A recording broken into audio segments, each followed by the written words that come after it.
Qisqasi O'zbekiston trendda. Xabaringiz bor, Jahon chempionatining birinchi turida milliy terma jamoamiz Kolumbiyaga jiddiy raqiblik qilib, chiroyli o'yin ko'rsatib, afsuski o'yin so'ngida 3-1 hisobida mag'lubiyatga uchradi. Shunday bo'lsa-da, o'zbekistonliklar butun dunyo futbol ixlosmandlarining mehrini qozonmoqda.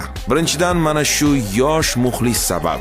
Mag'lubiyatga chida olmay yig'laganidan so'ng atrofdagi kolumbiyaliklar O'zbekiston deya baqirib, uni qo'llab-quvvatlashgan. Bu voqea esa ko'plab xorijiy ommaviy axborot vositalarida, ayniqsa Kolumbiya telekanallarida tinmasdan yoritilmoqda. Eronlik mashhur sport karikaturachisi va animator Hamid Sahari ushbu yosh muxlisga bag'ishlangan yangi ijodiy ishini namoyish etdi. Ko'pchilik bolakayni dunyo yulduziga aylangan eng yosh muxlis sifatida e'tirof etmoqda. Bundan tashqari o'yindan so'ng terma jamoamiz muxlislari fan zonani yig'ishtirib ketishgani, futbolchilarimiz kiyim almashtirish xonasini ham tozalab, Mexikoga mezbonlik uchun minnatdorlik bildirib ketishgani ham internetda ko'p muhokama qilinyapti.